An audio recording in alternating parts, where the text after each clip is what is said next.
साथियों, आज सुबह ही संसद में देश का बजट प्रस्तुत किया गया।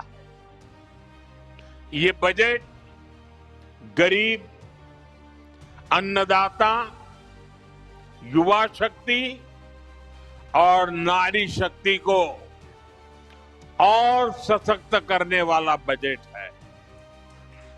ये बजट गांव को मजबूत करने का बजट है। ये किसान की आय बढ़ाने वाला बजट है।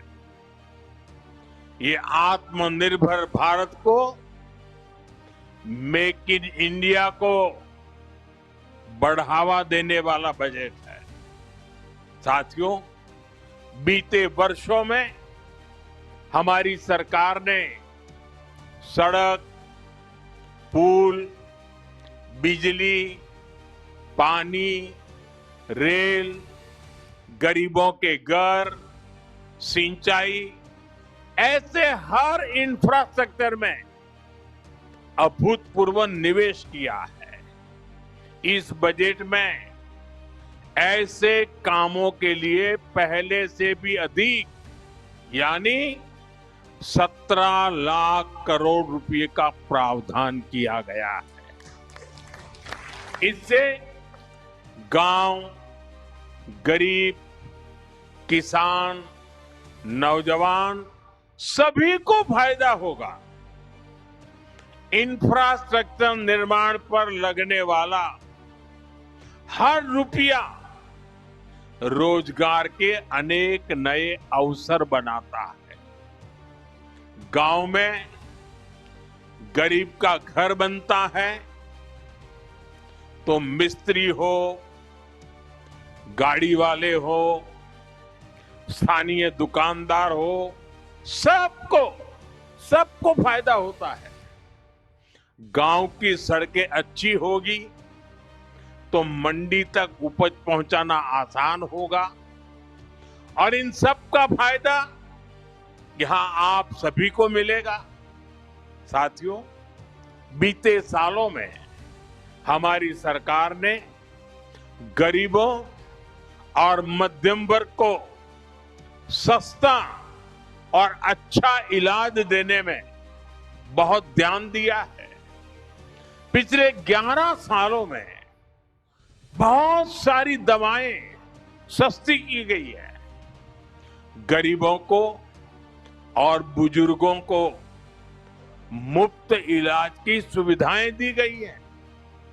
इस बजट में इसी संवेदनशीलता के साथ और भी महत्वपूर्ण निर्णय लिए गए हैं।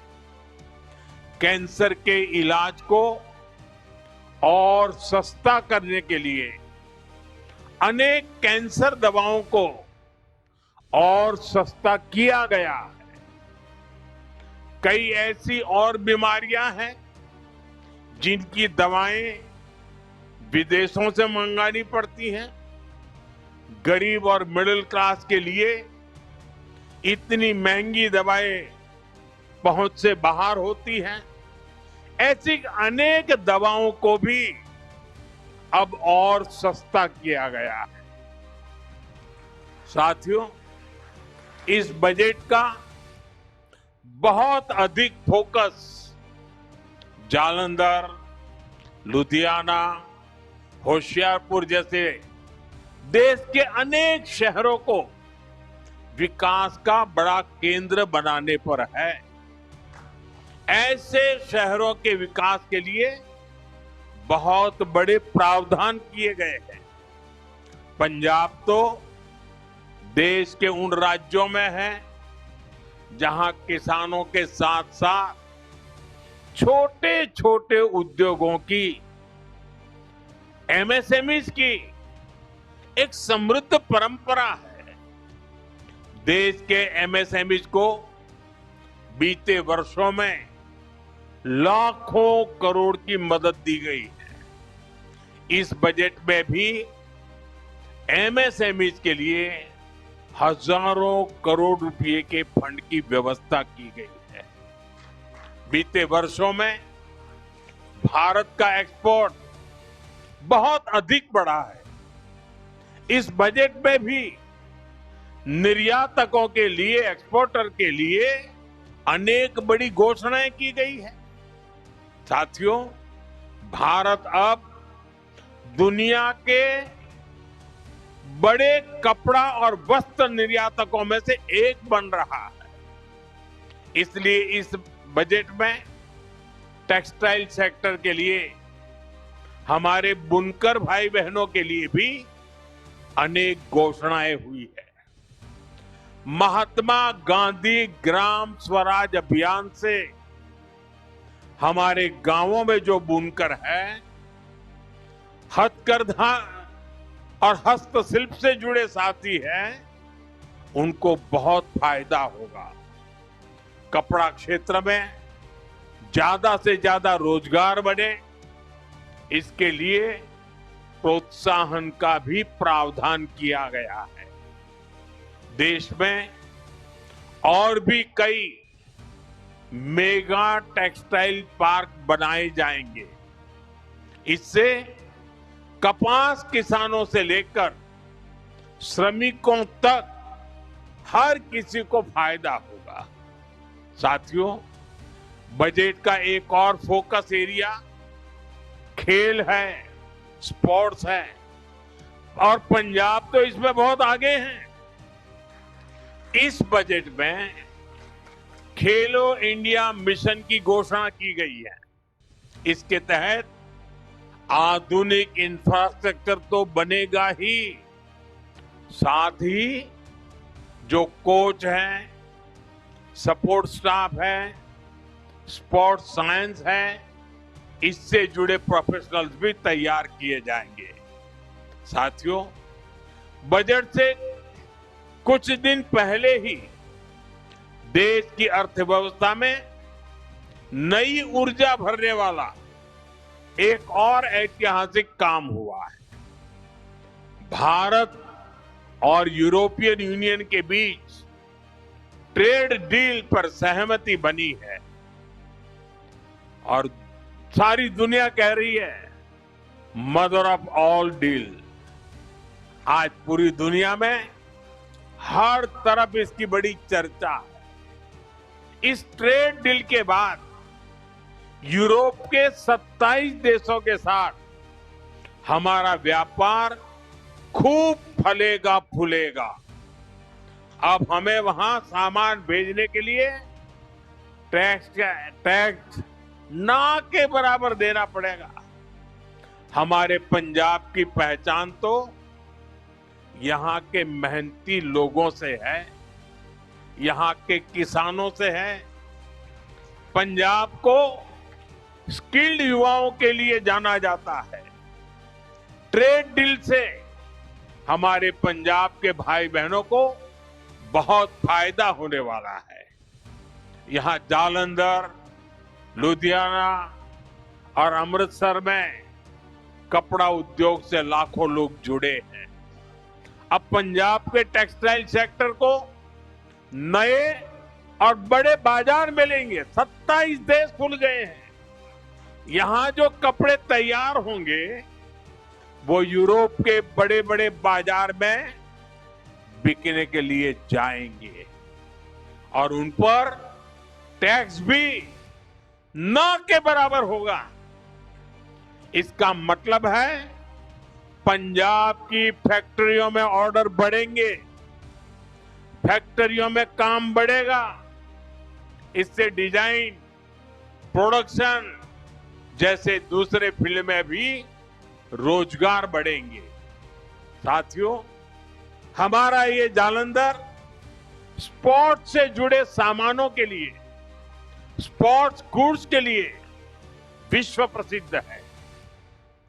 यूरोपियन यूनियन से हुई ट्रेड डील के बाद जालंधर और आसपास के इलाकों में स्पोर्ट्स के सामानों की मैन्युफैक्चरिंग बढ़ जाएगी। इसके साथ ब्रांडिंग, पैकेजिंग और लॉजिस्टिक में भी रोजगार बढ़ेगा। आज जो बजट प्रस्तुत हुआ है उससे भी जालंधर के स्पोर्ट्स गुड्स सेक्टर को बहुत मदद मिलेगी। साथियों, पंजाब खाद्यान्न के उत्पाद में भी आगे है। ट्रेड डील से हमारे प्रोसेस्ड फूड और आसानी से यूरोप के मार्केट तक पहुंचेंगे। इससे मोगा, फिरोजपुर, होशियारपुर और बठिंडा जैसे इलाकों में किसानों को बहुत फायदा मिलेगा। ये व्यापार समझौता पंजाब के युवाओं के लिए, किसानों के लिए बहुत बड़ा अवसर लेकर आया है और मुझे विश्वास है श्री गुरु रविदास जी के आशीर्वाद से आप सभी को इसका भरपूर लाभ मिलेगा। साथियों, इस अवसर पर मैं अपने देश के उद्यमियों, मैन्युफैक्चरर्स और प्रोडक्शन से जुड़े सभी लोगों से एक अपील करना चाहता हूं। हमें अपने प्रोडक्ट की क्वालिटी पर बहुत जोर देना होगा। हमारे उत्पाद जहां भी जाएंगे उन पर भारत की छाप होगी। हमें अपने प्रोडक्ट्स को ऐसा बनाना होगा कि वो जिस मार्केट में जाए वहां के नागरिकों का दिल जीत लें। हमें ध्यान रखना होगा कि प्रोडक्शन क्वालिटी पर कोई समझौता ना हो। उसकी डिजाइनिंग, पैकेजिंग सबसे बेहतर हो। हमारे प्रोडक्ट वहां के नागरिकों की जरूरत के हिसाब से हो और लोगों को लगे कि अगर ये सामान भारत में बना है तो ये वैल्यू फॉर मनी है। आज ग्लोबल मार्केट में कंपटीशन बहुत ज्यादा है। अगर हम क्वालिटी प्रोडक्ट नहीं बनाएंगे तो हमारी जगह कोई और ले लेगा, फिर ये अवसर हमारे हाथ से निकल जाएगा। हमें ये अवसर नहीं जाने देना है। एक समय था जब भारतीय प्रोडक्ट्स अपनी क्वालिटी की वजह से जाने जाते थे, लेकिन गुलामी के लंबे कालखंड में इस पहचान को मिटाने का प्रयास हुआ। हमें भारत की उसी पहचान को फिर से स्थापित करना है। हमें पूरी ताकत लगानी है कि हम अपने प्रोडक्ट की क्वालिटी ज्यादा से ज्यादा बढ़ाएं ताकि हम उस मार्केट के रूप में स्थायी जगह बना सके, लोगों का दिल जीत सके। क्वालिटी ही भारत में बने प्रोडक्ट की सबसे बड़ी ब्रांडिंग होगी। तभी हम वहां के मार्केट में मजबूत पकड़ बना पाएंगे। साथियों, श्री गुरु रविदास जी ने